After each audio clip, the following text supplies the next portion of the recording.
Hello, welcome to my channel. I'm Tiffany, a retired librarian turned homeschool mom.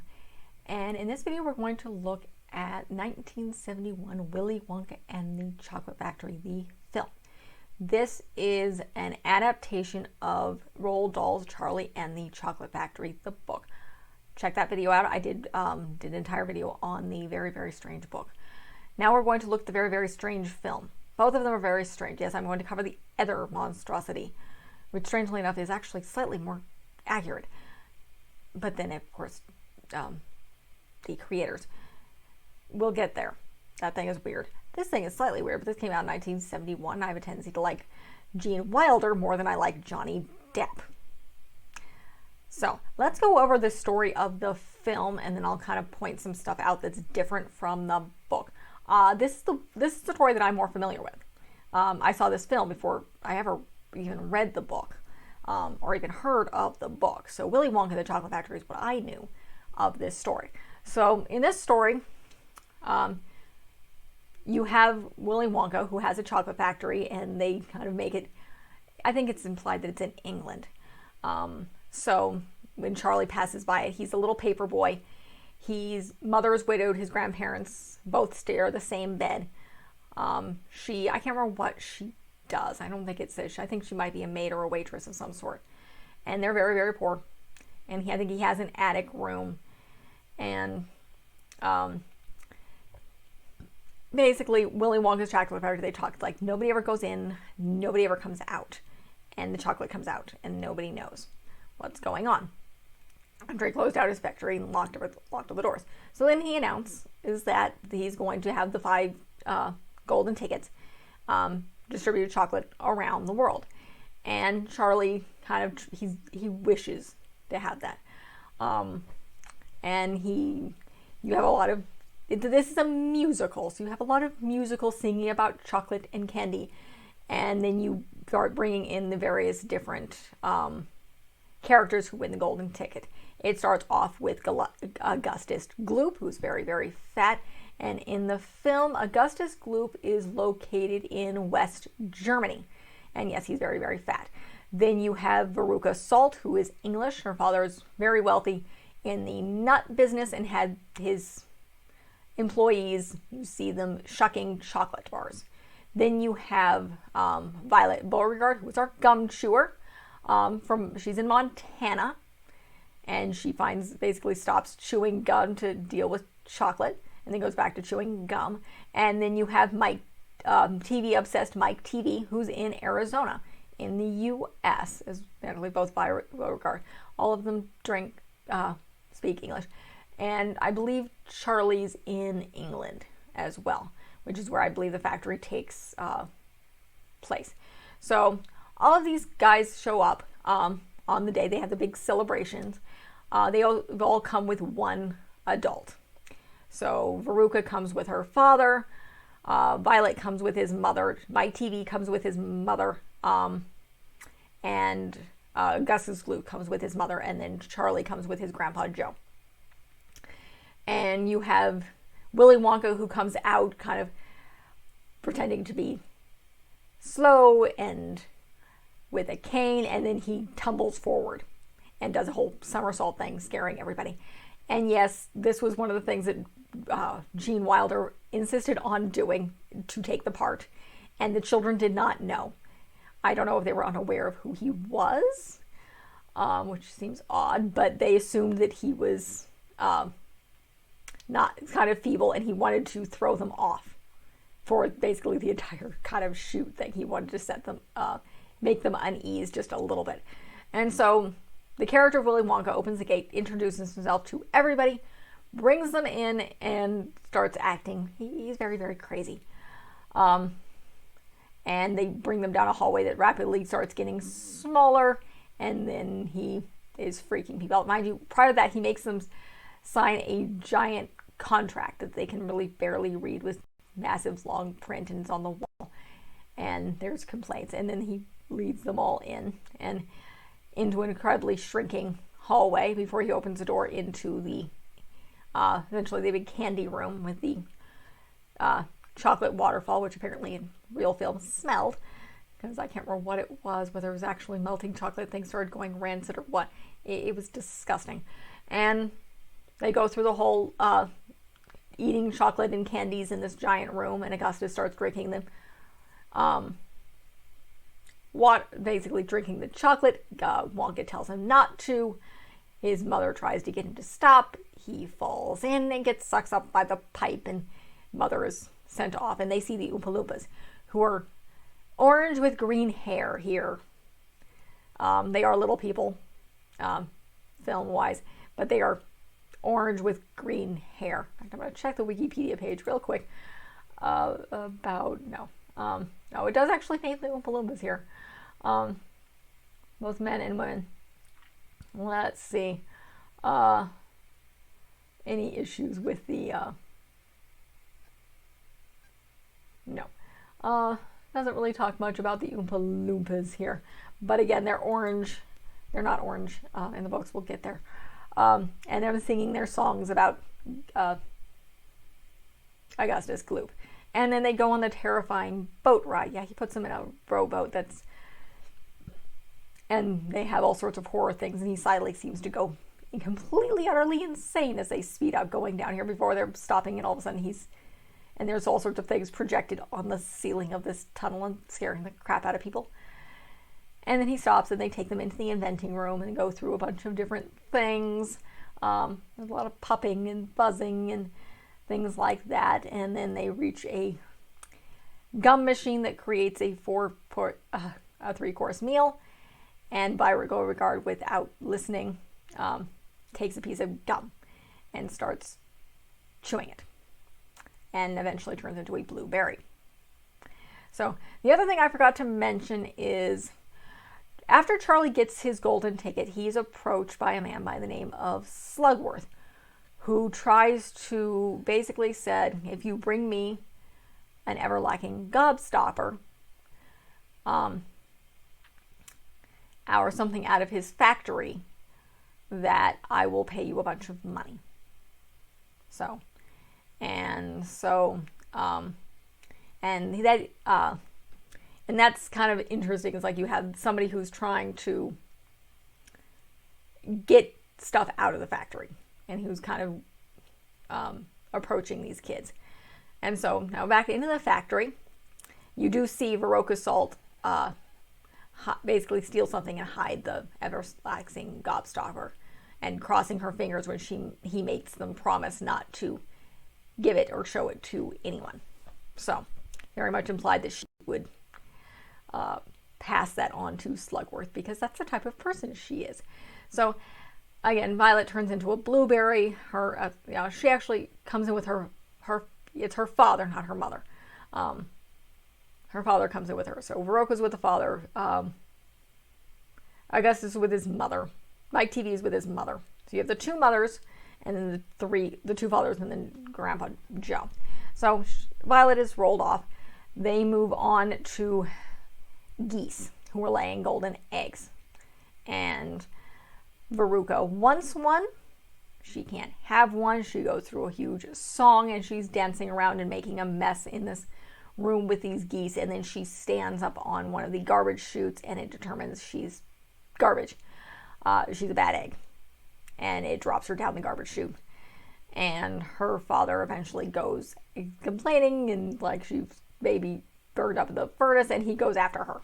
Basically, he goes to the egg thing, and he's considered a bad egg too, and falls through. And so then they move on. And the next scene happens is Charlie and Grandpa Joe end up in the room where they have the fizzy lifting drinks. And they drink them, and they end up going up to the ceiling and nearly getting hurt by the fan and burping in order to get down. And then they rejoin the group after this. And they go off with into the TV room, where you have sending the chocolate by television. Again, a lot of these things are identical to the book. And Mike TV goes by television and comes out very, very little. And then they send him, my mom pretty much puts him in her purse, and slightly before she completely faints, and is taken off to be stretched. And then essentially Wonka goes to his office. And I don't like this part of the film at all. And Charlie and they go and ask him, it's like, what do we do now? She's like, there's the way out. And it's like, what about the prize in the end? It's like, you broke the contract. You drank fizzy lifting drinks and you forfeit everything. So, and he's just kind of very, very nasty. And they go to leave, and Uncle Joe says maybe Charlie should just give the everlasting gobstoppers to Slugworth. And Charlie refuses to do it. He puts it down on Wonka's desk and turns to walk away. And then Wonka turns around and said, you won. And he's like, what? He's like, you won everything. You won the factory. And I was looking for someone, a sweet, young, innocent, honest young boy to be my heir. And so it's like, you won absolutely everything. You can take, when I retire, you can take over the factory. Your family can come live here. And they go into the elevator, which he calls a Wonkavator. And they crash through the ceiling and go flying over the city. And that's the end of the film. Okay, so let's look at some of the issues. The film is very, very good. Like I said, I hate that last scene. I wish they would have done that better without Wilder eventually becoming a nasty monster and just kind of skipping over it. Instead of, I think, in the book, Wonka's just kind of forgetful, and they kind of ask, like, what do we do now? It's like, we're the only ones left. It's like, you are? Oh, well, now this happens. So they go into the Great Glass Elevator and he kind of explains things that, I mean, and then you see the kids leaving. But we'll get to that in a minute. So let's kind of go back. One, in the book, it's never indicated where people are. So there's no indication of if they're in countries or anything. And the search for the golden tickets aren't quite as wide range. I don't think it really ever brings up the US or anything, and it's not as crazy. It's like it's somebody's putting out a prize money. Nobody knows the factory's on the line. That's not even brought up. It's your lifetime supply of candy from a candy factory and a chance to look in this building. So that's kind of thing. Charlie is a lot healthier looking. And he doesn't have it. He has a paper route in this book, which he doesn't. And then, of course, his dad's not dead. His dad is very much alive. His mother is not working in the book. And they're much, much poorer. They sleep in a different room on the floor. He doesn't have some sort of attic room. They're eating nothing but cabbages. By the time that he actually gets the golden ticket, his dad has lost his job. I didn't mention that in my book review. His father has lost his job and is going around shoveling sidewalks in order to make some kind of money because basically the toothpaste factory has shut down. So they really have nothing and are just kind of starving in the book. And so then they go. Again, in the book, with the exception of Charlie, everybody has both parents with them.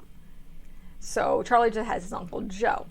And Wonka he doesn't do any flips or anything. There's no weird signing of a contract. There's no shrinking room. He does lead them through the factory left, right turns. So it gets a little confusing in maze-wise, but he's not a dick. He's not a dick in the books. In the film, Gene Wilder definitely plays him as some deranged bit of a dick, kind of a nasty person. And the first scene, they obviously dramatize it a little bit because it's a film. The whole candy room plays out. A guy's just getting sucked up by the pipes, and Wonka slightly explaining the liner. And I don't remember the Oompa Loompas.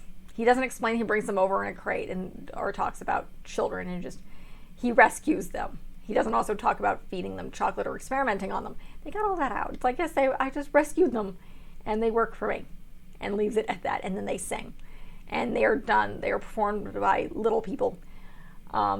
They're actually a lot taller in the film, but I don't think you could find people. They're like knee high. Not that many. So they probably, I'm sure they exist. There are little people that small. But you're not going to find a bunch of them. They're not really going to be able to dance like the actual creatures. No, they are not orange with green hair either. So, and obviously these beings are dressed not in loincloths, because that's inappropriate. And they don't want to bring back the whole slavery thing. Even this is even a decade later. This is actually less than 10. This film came out 5 or 6 years after the book, and they're not insane enough to bring up the slavery concept that are in that book. And no, I don't think Roald Dahl hated this film, I believe. He did not like Gene Wilder. His wife apparently mentioned that he would have liked the second rendition. But this is his second wife. His first wife was dead. Moving on back to the film here.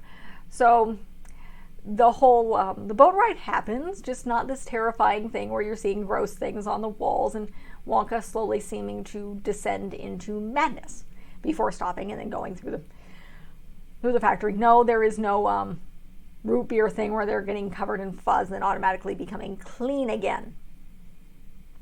That does not happen. They kind of go through there and they go to he does the everlasting gobstoppers about basically never shrinking. And yes, those things do exist, so I don't think they don't have the technology to make them not shrink. I don't know how you would do that. Then you have the gum scene, where again, Beauregard eats the gum. You see, that is the same. I do not believe the whole Slugworth thing does not exist. The name Slugworth is brought up. He is one of the people who is one of the reasons Wonka shuts down his factory. But he has mentioned all of the once at the beginning of the book, and that is it. There's no real dark thing going on there. So again, Violet chews the gum, turns into a blueberry, is wheeled off with her upset father, as opposed to both parents, and is going to be squeezed. So, and then they move on. And of course, there's the song. And yes, those are in the book. They're not the same songs, but they are dancing and talking about the misfortunes of the children. I think the book songs are a little bit more morbid.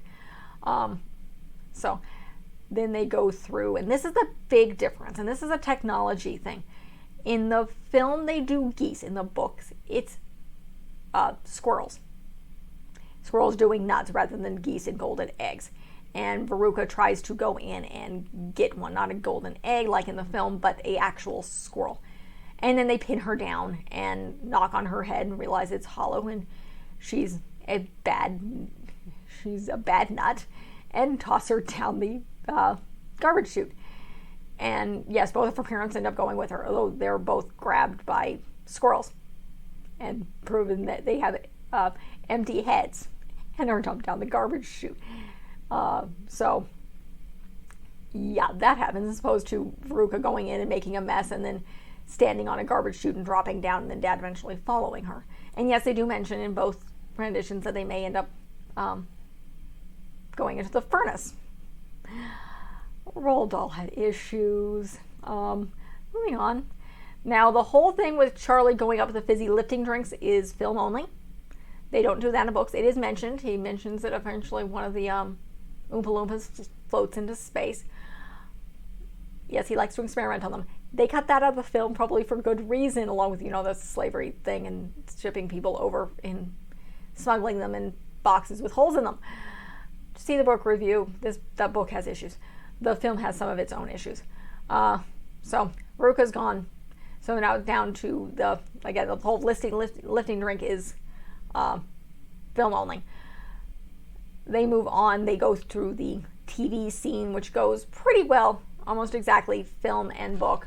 My TV ends up floating above themselves in pieces and coming back smaller. And both parents are freaking out.